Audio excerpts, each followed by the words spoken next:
Boa noite, a gente continua falando da crise da água. O presidente da SEDAI e mais 2 funcionários foram ouvidos hoje pela Polícia Civil.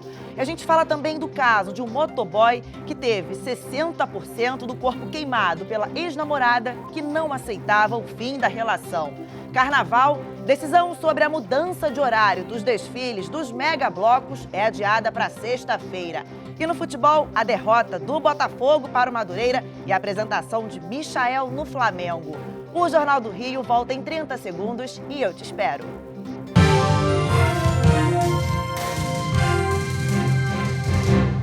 Crise da água. Hoje, o presidente e 2 funcionários da SEDAI prestaram depoimento à polícia, que investiga a suspeita de sabotagem. Até agora, 8 pessoas que trabalham ou trabalhavam na Companhia Estadual de Águas e Esgoto do Rio de Janeiro já prestaram depoimento. Entre elas, o presidente da SEDAI, ouvido na tarde desta terça-feira por quase 3 horas. A SEDAI é a maior interessada na apuração dos fatos que ocorreram no início desse ano. É tão interessada que a empresa pediu à Polícia Civil que averiguasse esse fato para que seja esclarecido à população. Porque eu, como cidadão, eu estou tão interessado na melhoria da água quanto vocês. Segundo a polícia, todas as pessoas ouvidas, por enquanto, são testemunhas na investigação que apura o que provocou a contaminação da água por geosmina, uma substância produzida por algas. O problema afeta o abastecimento de 9 milhões de pessoas na região metropolitana do Rio de Janeiro há quase 20 dias. Não podemos descartar nenhuma linha investigativa e a sabotagem é uma delas. Então, no decorrer da semana, iremos continuar ouvindo mais testemunhas, mais funcionários da SEDAI. Estamos também aguardando nosso laudo pericial para posteriormente darmos uma melhor resposta à sociedade. A suspeita de sabotagem acontece em meio à discussão sobre a privatização da companhia, condição imposta pela União para que o governo do Rio de Janeiro ingressasse no regime de recuperação fiscal em 2017. Desde então, entraves jurídicos emperram o processo que incluiu a demissão de cerca de 50 funcionários. Segundo a SEDAI, o sistema de carvão ativado, que vai fazer uma nova filtragem da água, será instalado nesta semana. O equipamento já chegou à estação de tratamento, mas a companhia não deu uma data precisa para que ele de fato comece a funcionar. Até lá, quem circula aqui pelo Rio está tendo que lidar com um gosto diferente e não é só da água, não. Até o tradicional cafezinho não anda descendo bem. É um gosto bem forte, é ruim de beber. Tá com gosto de terra, o café tá com gosto de terra. E nos supermercados segue a procura por água mineral. Os estoques têm esvaziado em no máximo 2 horas após a chegada do carregamento. Neste mercado no Cosme Velho, na Zona Sul, todo dia é a mesma coisa. O estoque é abastecido, mas a água acaba em menos de 1 hora. Alguns clientes até fazem reserva. As entregas não param. As pessoas com receio de comprar da água que sai da SEDAI.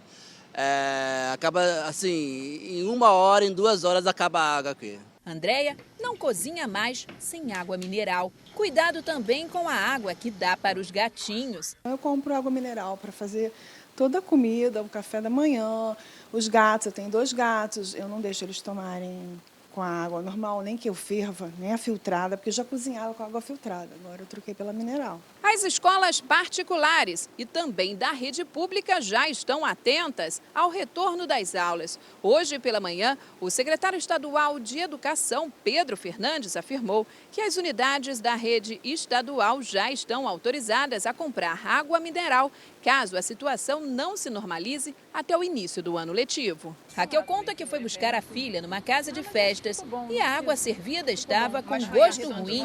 Na mesma semana, também almoçou num restaurante que serviu uma comida com gosto de terra. Eu duvido que esses restaurantes pequenos, esses restaurantes aquilos, eles lavem os legumes, as verduras com água mineral.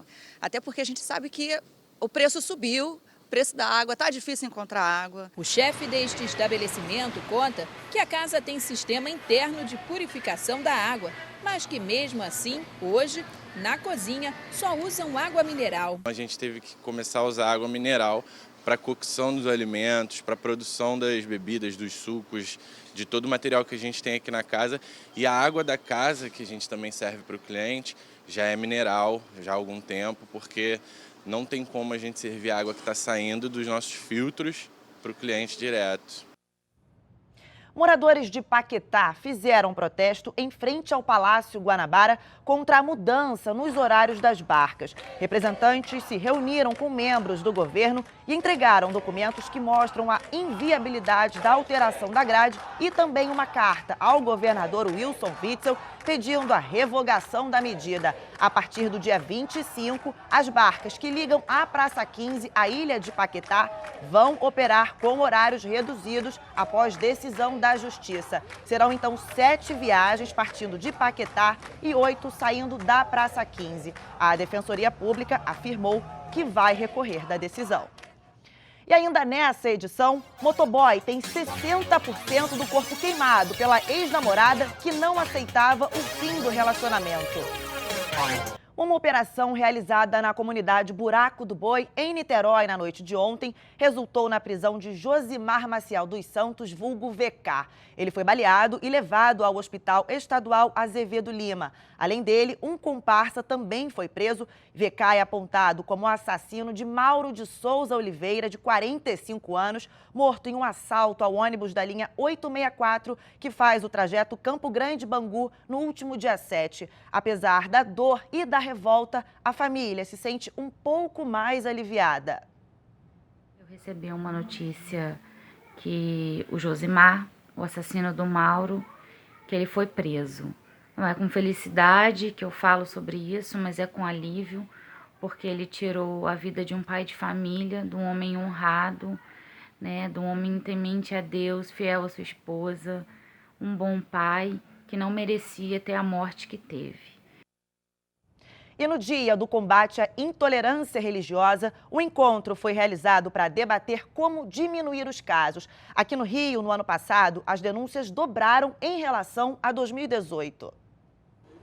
Os símbolos sagrados desse terreiro de candomblé são monitorados por câmeras de segurança. É que no ano passado, o centro foi invadido em 2 ocasiões. A primeira vez entraram, quebraram imagem, quebraram alguns assentamentos. Só não pode continuar essas coisas de as pessoas quererem acabar com a religião dessa forma. Casos de intolerância religiosa têm se tornado mais frequentes. Em algumas comunidades do Rio, os terreiros entraram no alvo das facções do tráfico. Quebra tudo, quebra tudo. Você tem o traficante evangélico, já viu isso? Existe.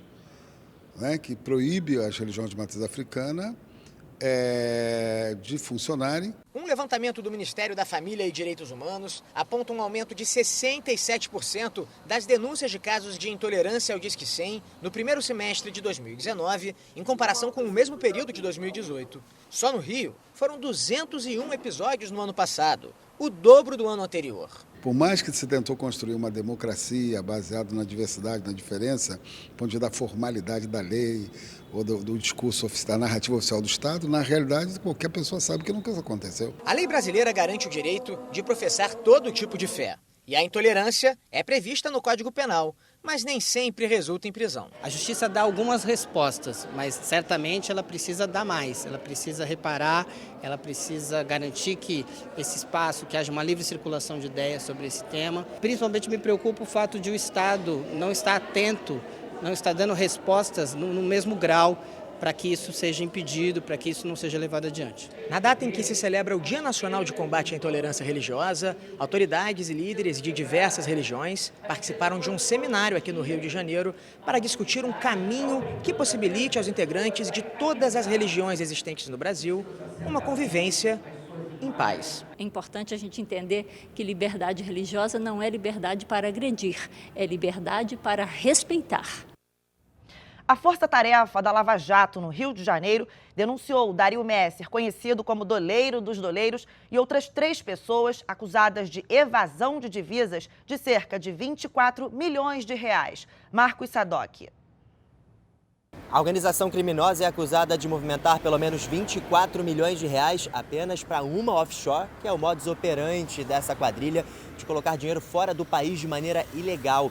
Além de Dario Messer, que é conhecido como o doleiro dos doleiros, também foram denunciados um outro doleiro e 2 advogados, também acusados de organização criminosa. A gente lembra que o Dario Messer está preso desde julho, ele foi preso pela Polícia Federal, depois de ficar um bom tempo foragido entre Paraguai e São Paulo. As pessoas que estavam próximas a ele também foram detidas, acusadas de obstrução à justiça.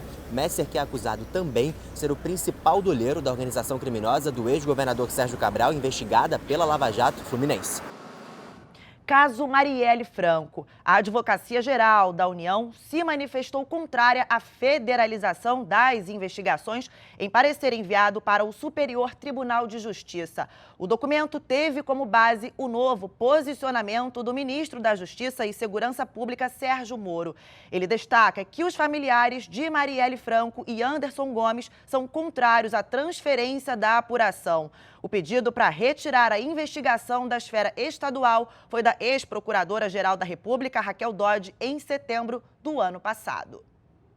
E atenção para quem pretende viajar para o sul e sudeste do país, o Ministério da Saúde emitiu um alerta para os estados dessas regiões pela morte de macacos causada pela febre amarela. Muita gente só se lembra da vacina da febre amarela na hora de viajar, principalmente se for para um país onde é exigida a apresentação do certificado de vacinação internacional. Mas a verdade é que o Rio de Janeiro é a área de vacinação para toda a população de uma maneira geral, com algumas pequenas exceções, desde o último grande surto em 2017, 2018, que provocou essa ampliação da área de vacinação no país. E o Ministério da Saúde emitiu um alerta para os estados do Sul e do Sudeste por causa da confirmação da morte de 38 macacos desde julho por causa da doença. A maioria desses casos no Paraná, mas também há casos em São Paulo e Santa Catarina. A febre amarela no Brasil, desde a década de 40, circula apenas a forma silvestre. Em 1942 foi registrada a última transmissão em área urbana. Mas os cientistas lembram que o Aedes aegypti, que transmite dengue, chikungunya e zika, também tem a capacidade de transmitir a febre amarela. Por isso, o alerta, a atenção deve ser ainda maior. E a seguir, Michael é apresentado no Ninho do Urubu e fala pela primeira vez como jogador do Flamengo. Um motoboy foi incendiado pela ex-namorada porque ela não aceitava o fim do relacionamento. O rapaz teve 60% do corpo queimado e está internado com quadro de saúde estável. Daniel Jean Rocha, de 20 anos, ficou com 60% do corpo queimado. O jovem segue internado há uma semana e, apesar das queimaduras de 2º e 3º graus, o quadro de saúde dele é estável. De acordo com parentes, ele foi vítima de uma agressão da ex-namorada, que não aceitava o fim do relacionamento. Eu não tenho nem palavras do que para te explicar a dor que a família está sentindo, a dor que meu sobrinho está sentindo. Eu sinto muito, muito mesmo por ter acontecido isso também, porque a autora é uma menina de 20 anos, totalmente doentia, totalmente possessiva, e a gente já tinha avisado. Segundo a família de Daniel, a agressão aconteceu quando o jovem consertava uma motocicleta na frente de casa, no bairro Caxambi, zona norte do Rio. Foi quando a ex-namorada apareceu com um galão de gasolina e fósforos. Os vizinhos conseguiram apagar o fogo usando um cobertor e o levaram ao hospital às pressas de táxi. A Polícia Civil investiga o caso. Os agentes estão em busca de testemunhas e esperam tomar o depoimento de Daniel assim que o jovem tiver melhora no quadro de saúde. A gente quer nesse momento é que ele fique bem, que ele sobreviva, que ele tenha a vida dele toda pela frente, que ele saia um homem melhor de toda essa situação, que toda isso que está acontecendo é para que os jovens pensem, para que os jovens reflitam e que seja um sinal de alerta para quando tiver um relacionamento, já ao início, cortar o mal pela raiz. E que ela vá cumprir o que ela fez. E foi adiada para sexta-feira a decisão sobre a mudança de horário dos desfiles dos blocos Simpatia, Quase Amor e Banda de Ipanema. Hoje, representantes fizeram a primeira reunião com a prefeitura. A reunião foi a portas fechadas. De um lado, a prefeitura. Do outro, blocos tradicionais do Rio que não concordam com a mudança de horário dos desfiles, faltando pouco mais de um mês para o carnaval. A decisão do prefeito teria sido baseada em reclamações após uma confusão no bloco da Favorita, na abertura do carnaval. A mudança de horário dos dois blocos para as 7 horas da manhã, no dia do desfile, impacta diretamente na organização dos eventos. Para os organizadores dos blocos, a decisão do prefeito foi baseada em informações equivocadas. Bom, se eles querem reavaliar, não podia ter sido reavaliado em cima e sem chamar a gente, porque é desrespeitoso não manter o grupo de trabalho. A informação que chegou para o prefeito é uma via torta. E isso a gente não vai aceitar. Mas mesmo com esse encontro, o impasse continua e uma nova reunião foi marcada para a próxima sexta-feira. É que agora o secretário de Eventos do Rio vai repassar ao prefeito Marcelo Crivella as ponderações feitas pelos representantes dos blocos. Hoje nós estamos pegando aqui novas ponderações, a secretaria está sempre aberta para receber a todos e vou levar ao prefeito para sempre com bom senso a gente decidir, volta a falar, toda decisão sempre será pelo melhor da cidade. Futebol, o Botafogo perdeu agora à tarde para o Madureira por 2-0 em Conselheiro Galvão. O jogo foi válido pela segunda rodada da Taça Guanabara e os gols da partida foram marcados por Emerson Carioca e Yuri Catatal. E o Flamengo apresentou hoje no Ninho do Urubu mais um reforço para a temporada e o Thiago Carvalho tem as informações. Olá pessoal, dia movimentado aqui no Ninho do Urubu. Na tarde desta terça-feira, Michael foi apresentado como novo reforço do Flamengo para a temporada 2020. Qualquer atleta hoje, ele quer estar aqui. Então eu agradeço, sou grato pela oportunidade que eles me deram de estar aqui. Pretendo honrar e dar o meu melhor aqui. Michael chega ao Flamengo após ter sido considerado a revelação do Campeonato Brasileiro na temporada 2019. Para contratar o jogador, o Flamengo precisou desembolsar cerca de 34 milhões de reais e o contrato foi assinado até dezembro de 2024. O jogador disse que o maior sonho dele é ser campeão com a camisa do Flamengo e disse ainda ser um atleta raiz. O jogador raiz, na minha opinião, é aquele que não tem medo de driblar, não tem medo de errar, certo? Sempre tenta dar o seu melhor e que brinca, é alegre, porque muita gente fala do futebol de antigamente, que era alegre, que era feliz, onde as pessoas brincavam em campo. Então eu acho que eu sou assim. E a seguir tem Projeto Botinho. Bombeiros oferecem atividades gratuitas para crianças e adolescentes. Está aberta a temporada do Projeto Botinho. O treinamento do Corpo de Bombeiros conta com uma série de atividades gratuitas para crianças e adolescentes.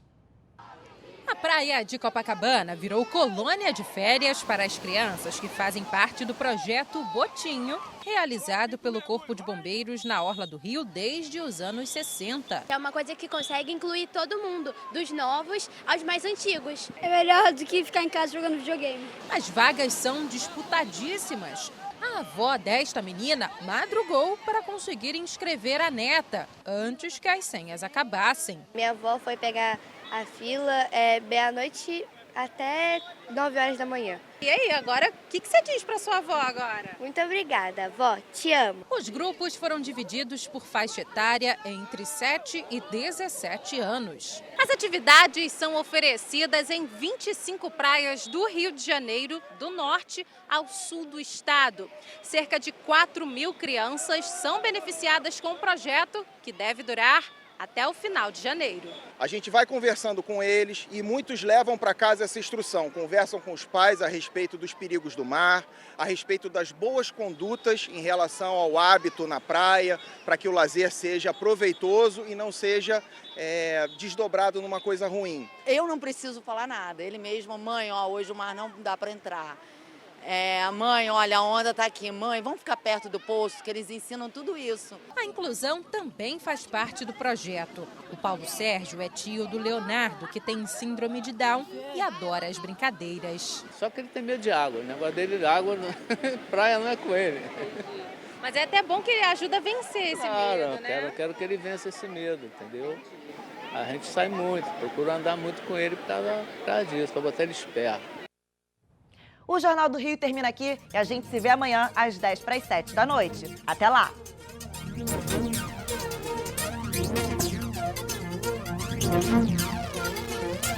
Thank you.